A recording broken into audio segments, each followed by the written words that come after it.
जय गजानन. अक्षय तृतीया 3.5 मुहूर्तांपैकी एक असलेला मुहूर्त, अतिशय लाभदायी शुभ असलेला एक मुहूर्त. या दिवशी करण्यात आलेले कुठलेही जप, तप, दान किंवा उपाय हे अतिशय लाभदायी ठरतात. अक्षय म्हणजे कधीही न संपणारे असे पुण्य आपल्याला देऊन जातो. चला तर जाणून घेऊया या दिवशी असलेला मुहूर्त आणि काय उपाय केल्याने आपल्याला काय प्राप्ती होतात. मुहूर्त 19 एप्रिल रोजी सकाळी 10:39 ते 20 एप्रिल रोजी सकाळी 7:27 पर्यंतचा अक्षय तृतीयेचा मुहूर्त आहे.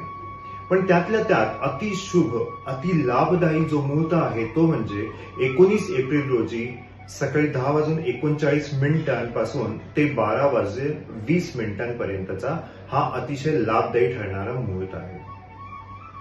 या वेळेमध्ये आपण कुठलीही मौल्यवान वस्तू घेऊ शकता, कुठलेही जप करू शकता, तप करू शकता, कुठलेही उपाय करू शकता. पण अगदीच तुम्हाला या मुहूर्तामध्ये या वेळेत जमणार नसेल तर तुम्ही दिवसभरामध्ये कधीही करू शकता, कारण की अक्षय तृतीयेचा पूर्ण दिवसच हा अतिशय लाभ देणारा, अक्षय असणारा मुहूर्त असतो. उपाय काय कराल? अक्षय तृतीयेला कुठला उपाय केल्याने काय प्राप्ती होते याबद्दलची माहिती इंटरनेटवर भरपूर दिलेली आहे. अमुक केल्याने अमुक होतं, तमुक केल्याने तमुक होतं. पण माझ्याकडे एक साधा सोपा मार्ग आहे, उपाय आहे. या दिवशी लक्ष्मीचा कुठलाही मंत्र आपण 108 वेळा म्हणून त्याचा जप करावा. कुठलाही मंत्र तुम्ही घेऊ शकता. आपल्याला आपल्या देवाची विशेष कृपा प्राप्त झाली, आशीर्वाद प्राप्त झाले की आपले अडथळे असलेले मार्ग आपोआप मोकळे होतात. बस आपल्याला आणखी काय हवंय? मला जर विचाराल तर मी 99 मंत्राचा जाप करेन. तो म्हणजे ऐं ऐं ऐं ह्रीं क्लीं चामुंडाय विच्चे. व त्याचबरोबर त्यासोबतच मी विष्णू सहस्त्रनामाचा सुद्धा एक पाठ करेन. दिवसभरामध्ये तुम्ही कधीही करू शकता. 99 मंत्र आणि विष्णू सहस्त्रनाम. हा झाला मुहूर्त, हा झाला उपाय. याला पूरक असे या दिवशी दान करण्याला सुद्धा खूप महत्व दिलेले आहे. तर दान काय करावं? अन्न, वस्त्र किंवा पाणी. या दिवशी तर्पणाला जसं महत्व आहे म्हणूनच पाण्याला सुद्धा महत्व आहे. आपण या दिवशी पाणी सुद्धा वाटप करू शकता. आपल्याला शक्य असेल मंदिरामध्ये, देवळामध्ये, चौकामध्ये आपण पाणी वाटप करू शकता. जर तुम्हाला ते शक्य नसेल तर बाहेरील कुठल्याही झाडांना सुद्धा तुम्ही पाणी वाटप करू शकता. त्यांना सुद्धा पाण्याची गरज असते. मला माहिती नाही यांनी आपल्या हातून कळत नकळत चुका झाल्या असतील, पाप झाले असतील, त्यांनी किती क्षय होईल.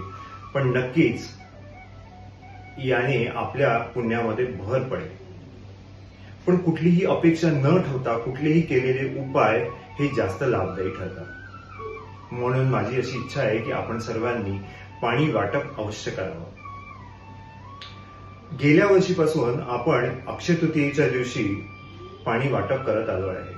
म्हणूनच याही वर्षी सुद्धा आम्हाला आपली साथ हवी आहे. जर आपण पाणी वाटप करण्याकरिता सेवा द्यायला उत्सुक असाल तर आमच्याशी नक्की संपर्क साधा. मी QR आणि फोन नंबर तुम्हाला दिलेलाच आहे. तुम्ही या नंबरवर संपर्क साधू शकता आणि आमच्यासोबत सेवेमध्ये सहभागी व्हा. पाणी वाटप आपण शेगाव, आळंदी, देहू या ठिकाणी आपण करणार आहोत. आणि पाणी वाटप शक्य झाल्यास आपल्याला 16, 17, 18, 19 या दिवशी आपण पाणी वाटप करणार आहोत. आपल्याला शक्य असेल तर आमच्यासोबत नक्की जोडा. परंतु वेळेअभावी आपल्याला शक्य नसेल तर आपण दिलेल्या QR वर देणगी पाठवू शकता. आपल्या नावाने आपण देणगीद्वारे आपण पाणी वाटप नक्की करू. मला माहिती आहे एक दिवस पाणी वाटल्याने काय होणार आहे, पण आपण वर्षभर तर करू शकत नाही. म्हणून आपण एक दिवस करण्याचा प्रयत्न करू. कदाचित एका दिवसाच्या तहानेने जे व्याकुळ झालेले असतील त्यांची तहान भागवण्याचा प्रयत्न आपण करू. जिथे प्रयत्न तिथे परमेश्वर. आपण दिलेल्या QR वर किंवा दिलेल्या नंबरवर देणगी देऊ शकता. 50 ते 60 रुपयाला पाण्याची एक कॅन असेल. विचार करा, बघा. अधिक माहिती करता आमच्याशी संपर्क करा. श्री स्वामी समर्थ. गजानन महाराज की जय.